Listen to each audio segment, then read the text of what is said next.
Special cooking হাউজের পক্ষ থেকে আমার সকল ভিউয়ার্সকে আমি ওয়েলকাম জানাচ্ছি। আমার আজকের রেসিপি চিকেন বিরিয়ানি। বাংলাদেশের রেস্টুরেন্ট স্টাইলে চিকেন বিরিয়ানিটা আমি আজকে আপনাদের তৈরি করে দেখাবো। আশা করছি আমার আজকের রেসিপি আপনার ভালো লাগবে। ভালো লেগে থাকলে অবশ্যই একটা লাইক দিবেন, ভিডিওটা শেয়ার করবেন, আর এরকম চমৎকার সব রেসিপির নোটিফিকেশন সবার আগে পেতে আমার চ্যানেলটিকে সাবস্ক্রাইব করে পাশে থাকা বেল আইকনে অবশ্যই একটা ক্লিক করে দিবেন। তাহলে ভিউয়ার্স আর দেরি না করে চলুন দেখে নিয়ে পুরো প্রস্তুত প্রণালী। এখানে আমি পোলাওয়ের চাল নিয়েছি আধা কেজি। ভালো মানের পোলাওয়ের চাল নিতে চেষ্টা করবেন, তাহলে আপনার বিরিয়ানিটাও ভালো হবে। এখানে নিয়েছি দুটো তেজপাতা, কয়েকটা লবঙ্গ, হাফ টিস্পুন নিয়েছি শাহি জিরা, কয়েকটা দারুচিনি। এই সব মশলাগুলোকে আমি একসাথে চাউলের সাথে দিয়ে সিদ্ধ করে নেব। এখানে আমি কিছু আলু নিয়ে নিয়েছি, আর আলুগুলোকে এরকম গোল গোল করে কেটে নিয়েছি। আর এখানে কিছু পেঁয়াজ কুচি করে কাটা আছে, এগুলোকে আমি বেরেস্তা করে নেব। এখানে প্রায় 1 কাপ মতো পেঁয়াজ আছে। এখানে আমার কিছু পোস্তদানা আছে, এই পোস্তদানাগুলোকে আমি পানি দিয়ে আধা ঘন্টার জন্য ভিজিয়ে রেখে দেবো। এরপর আপনারা চাইলে এটাকে বেটেও নিতে পারেন, আবার না বেটেও দিতে পারেন। আর এখানে কিছু দই আছে, টক দই, আর এটাকে খুব ভালোভাবে ফেটে নিতে হবে। এখানে আছে কিছু আলু পকোড়া, আর এখানে আছে কিছু কিশমিশ। আপনারা এই দুটা জিনিস দিতে চেষ্টা করবেন, এতে বিরিয়ানির টেস্টটা অনেক ভালো আসে। এখানে আছে বিরিয়ানির মশলা, এটা বাসায় তৈরি করা যায়, আবার বাজারে কিনতেও পাওয়া যায়। কোনো এক সময় আমি এটা বাসায় তৈরি করে দেখাবো। আর এখানে আছে কিছু এলাচ, এলাচগুলো একটু বেশি করেই দিবেন। কিছু আছে লবঙ্গ,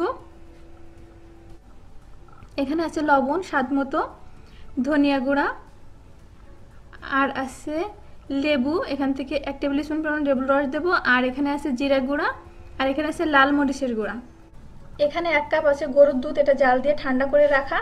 আরও আমি অল্প কিছু গরুর দুধ এখানে নিয়ে নিয়েছি। এটা নিয়েছি, এর সাথে কিছুটা জাফরান মিশাবো বলে। এই কালারটা আপনারা চাইলে দিতেও পারেন, না চাইলে নাও দিতে পারেন, টোটাল অপশনাল।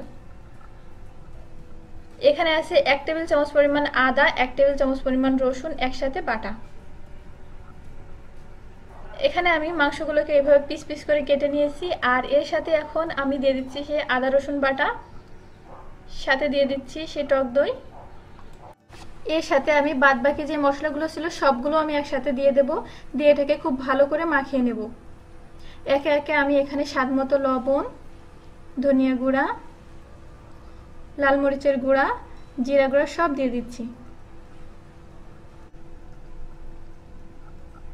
এই যে এরপর আমি এখানে যে বিরিয়ানি মশলাটা রেখেছিলাম সেটাও আমি দিয়ে দিচ্ছি। সেই লবঙ্গ এলাচগুলো আমি রেখে দিচ্ছি, ওগুলো পরে আমি বেটে তারপরে হচ্ছে আপনার রান্নার সময় দেব। এখন দিলেও হতো, কিন্তু আমার যেহেতু বাটা নেই এই জন্য পরে দেব। আর এখানে আমি দিয়ে দিচ্ছি সেই লেবুর রস। আপনারা অবশ্যই লেবুর রসটা দিবেন, এতে করে আপনার মাংসের যে গন্ধ থাকে সেটা অনেক কমে যায়। দিয়ে এটাকে এভাবে করে একটু ম্যারিনেট করে রেখে দেব, কমপক্ষে 40 মিনিট। খুব ভালো করে মাখাতে হবে। এই যে আমি এভাবে এগুলোকে মাখিয়ে নিচ্ছি। আর এখানে আমি দিয়ে দিচ্ছি কিছুটা বাটার। আপনারা এর পরিবর্তে এখানে রান্নার যে রেগুলার তেল সেটা দিতে পারেন, অথবা ঘি দিতে পারেন। যদি ঘি দিয়ে পুরোটা করা হয় তাহলে অনেক ভালো হয়, কিন্তু অনেকে আছে ঘি পছন্দ করেন না, সেক্ষেত্রে তারা এর পরিবর্তে রেগুলার খাবারের যে তেল আছে ওটা দিতে পারেন, অথবা বাটার দিতে পারেন। এখন আমি এটাকে 40 মিনিট ঢাকনা দিয়ে ঢেকে রেখে দেবো।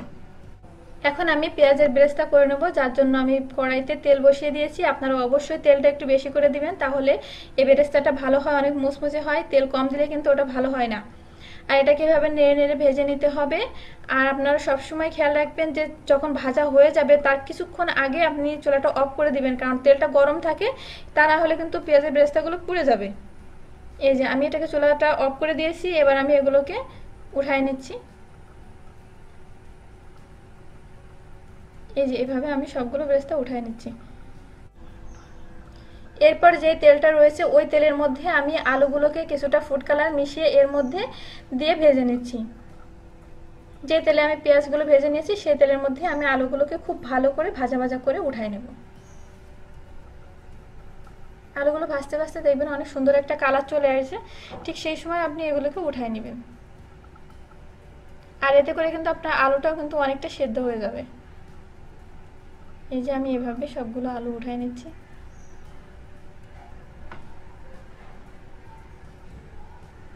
এরপর যে পেঁয়াজের বেরেস্তাটা রেখেছিলাম তার মধ্যে আমি কিছুটা চিনি দিয়ে দিচ্ছি, দিয়ে এটাকে এভাবে করে সুন্দর করে মাখিয়ে নেব। এতে করে আমার পেঁয়াজ বেরেস্তাগুলো অনেকক্ষণ পর্যন্ত মুচমুচে থাকবে। এখন আমি চুলায় একটা প্যান বসিয়ে দিয়েছি, এখানে দিয়ে দিয়েছি পরিমাণ মতো পানি, সাথে দিয়ে দিয়েছি স্বাদ মতো লবণ।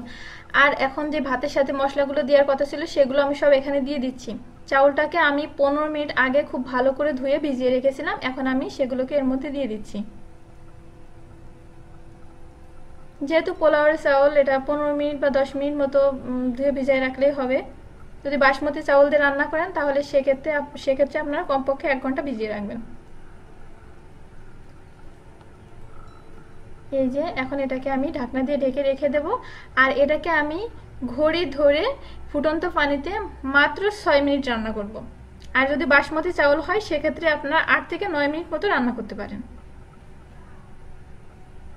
এই যে এরপর আমি এখান থেকে একটা ছাঁকনি দিয়ে সেই চাউলগুলোকে উঠিয়ে নিচ্ছি। আর এর মধ্যে আমি কিছুটা ঘি দিয়ে দিয়েছিলাম যাতে ভাতগুলো অনেক সফট হয়। এই যে সবগুলোকে আমি এভাবে করে চালন দিয়ে চেলে উঠাই নেব, এতে করে আপনার ভাতগুলো রান্নার পরও দেখা যাচ্ছে অনেক ঝরঝরে হয়। এখন চুলায় আমি একটা প্যান বসিয়ে দিচ্ছি আর এখানে দিয়ে দিচ্ছি সেই ম্যারিনেট করা মাংসগুলো। এর সাথে আমি দিয়ে দিচ্ছি সেই পোস্ত দানাগুলো যেগুলো আমি 30 মিনিট ধরে ভিজিয়ে রেখেছিলাম। এগুলো আমি বেটে নিইনি, আপনারা চাইলে বেটেও দিতে পারেন।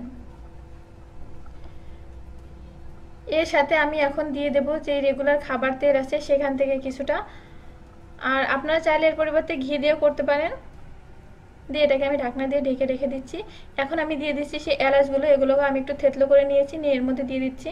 আপনারা এর পরিবর্তে এলাচের গুঁড়া থাকলে সেটাও দিতে পারেন।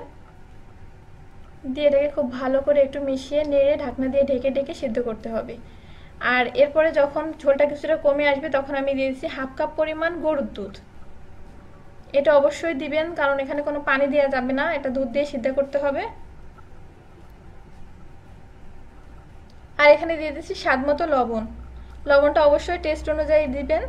আর 2টো তেজপাতা দিয়ে এটাকে এভাবে নেড়ে মিশিয়ে দিচ্ছি। এখন আমি সেই আলুগুলোকে দিয়ে দিচ্ছি যেগুলো আমি ভেজে উঠায় রেখেছিলাম। দিয়ে এগুলোকে খুব ভালো করে ঢাকনা দিয়ে ঢেকে ঢেকে রান্না করতে হবে। ঝোলটা যখন একদম কমে আসবে আপনাদের একটা বিষয় খেয়াল রাখতে হবে যে এখানে আমি যেহেতু তেল দিয়ে করেছি, আমি অল্প কিছু ঘিও কিন্তু এখানে দিয়ে দিয়েছি। আপনারা চাইলে পুরোটাই করতে পারেন ঘি দিয়ে, আর না চাইলে এভাবেও করতে পারেন, এতেও ভালো হবে। আর এই মশলাগুলো দেখেন তেলের মধ্যে কিন্তু একদম ভাজা ভাজা হয়ে যাচ্ছে। মাংসটা খুব ভালো করে এই পর্যায়ে রান্নাটা করে নিতে হবে। মশলাগুলো কিন্তু পুড়ে যাবে না, বাট খুব ভালোভাবে ভাজা ভাজা হবে। এরকম করে যদি আপনি রান্নাটা করেন তাহলে আপনার মুরগির মাংসের যে একটা গন্ধ থাকে সেটা আর থাকে না। এখন আমি এই বিরিয়ানিটাকে রাইস কুকারে রান্না করব। এর জন্য রাইস কুকারের পাতিলের মধ্যে আমি প্রথমে সে ভাতগুলো দিয়ে দিচ্ছি। প্রথমে ভাতের একটা লেয়ার দিয়ে দিচ্ছি, আর এরপর আমি রান্না করা যেই মাংসটা ছিল সেই মাংসগুলো ওর সাথে দিয়ে দেব। এই যে পুরোটা আমি মাঝখানে দিয়ে দিচ্ছি। আপনারা দেখতেই পাচ্ছেন মাংসটা কিন্তু খুব সুন্দর করে রান্না করা হয়েছে, দেখে কিন্তু নিশ্চয়ই বুঝতে পারছেন। এই যে এটা এভাবে দেওয়া হয়ে গেলে এর উপর দিয়ে আমি আবার কিছু ভাত দিয়ে দেব। যে সবগুলো ভাত আমি এখন এখানে দিয়ে দেব। এরপরে আমার এখানে অন্য যে মশলাগুলো ছিল, অর্থাৎ এখানে কোনো মশলা নেই, যে কিশমিশগুলো ছিল আর যে আলু বোখরা ছিল ওইগুলো আমি এর সাথে খুব সুন্দর করে সেট করে দেব। আর যে পেঁয়াজের বেরেস্তাগুলো রেখেছিলাম সেগুলো এখন আমি এর উপর দিয়ে দেব। এই যে এগুলো সবগুলো আমি দিয়ে দিচ্ছি। আর আপনারা যদি এগুলোকে চুলায় রান্না করতে চান তাহলে আপনাদের 35 থেকে 40 মিনিট সময় লাগতে পারে। একেবারে লো হিটে পাতিলটাকে বসায় রাখলেই হবে, অথবা একটা তাওয়ার উপরে সে পাতিলটাকে বসায় রাখতে পারেন 35 থেকে 40 মিনিট লো হিটে, তাহলে রান্নাটা হয়ে যাবে। আর আমি এটাকে রাইস কুকারে রান্না করতেছি, এটা তো বোঝাই যাবে যে কখন হয়ে গেছে। এই যেখানে আমি আলু বোখরাগুলো দিয়ে দিচ্ছি আর সে কিশমিশ দিয়ে দিচ্ছি, এগুলো আপনারা অবশ্যই দিবেন, এতে টেস্টটা ভালো আসে। আরও কিছু পেঁয়াজের বেরেস্তা উপর দিয়ে দিচ্ছি। আর এখন যে দুধটা রাখা ছিল সেই দুধটাও দিয়ে দিচ্ছি এর মধ্যে। আর দিয়ে দেবো 2 টেবিল চামচ পরিমাণ ঘি।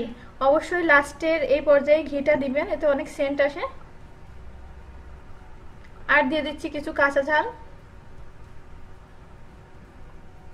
সে জাফরান দিয়ে গুলিয়ে রাখা যে দুধটা ছিল সেটাও মাঝে মাঝে এভাবে অল্প অল্প করে দিয়ে দিচ্ছি। এখন আমি এখানে দিয়ে দেব 2 টিস্পুন পরিমাণ কেওড়া জল। এটা অবশ্যই দিবেন আর একদম লাস্টে দিবেন, কারণ এটাতে অনেক বেশি স্মেল আসে।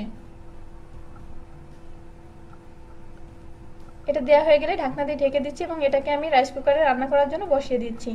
এরপরে এটাকে আমি আধা ঘন্টার জন্য নামিয়ে ঢাকনা দিয়ে ঢেকে রেখে দেবো। এটাকে ঢাকনা খোলা যাবে না। এই আধা ঘন্টার মধ্যে আপনার ভাতগুলো অনেক বেশি ঝরঝরে হয়ে যাবে এবং সেট হয়ে যাবে। এরপরে আধা ঘন্টা পরে আমি এখান থেকে সে ভাতগুলোকে একটা প্লেটে বেড়ে নিচ্ছি। আপনারা দেখতেই পাচ্ছেন ভাতগুলো কতটা ঝরঝরে হয়েছে। এভাবে সবগুলো বিরিয়ানি আমি এভাবে একটা প্লেটে বেড়ে নিচ্ছি। এই যে এরপর আমি পরিবেশনের জন্য এর উপর দিয়ে দিচ্ছি কিছুটা শসা কুচি আর সাথে দিয়ে দিচ্ছি ধনেপাতা কুচি। আর আপনারা চাইলে এর সাথে কিছুটা টমেটো সসও দিয়ে পরিবেশন করতে পারেন। আশা করছি আমার আজকের রেসিপি আপনার ভালো লেগেছে। ভালো লেগে থাকলে অবশ্যই একটা লাইক দিবেন, ভিডিওটা শেয়ার করবেন। আর এরকম চমৎকার সব রেসিপি সবার আগে পেতে আমার চ্যানেলটিকে সাবস্ক্রাইব করে দেওয়ার অনুরোধ করছি। এতক্ষণ সাথে থাকার জন্য আর ভিডিওটা সম্পূর্ণ মনোযোগ সহকারে দেখার জন্য আপনাদের সবাইকে অনেক অনেক ধন্যবাদ।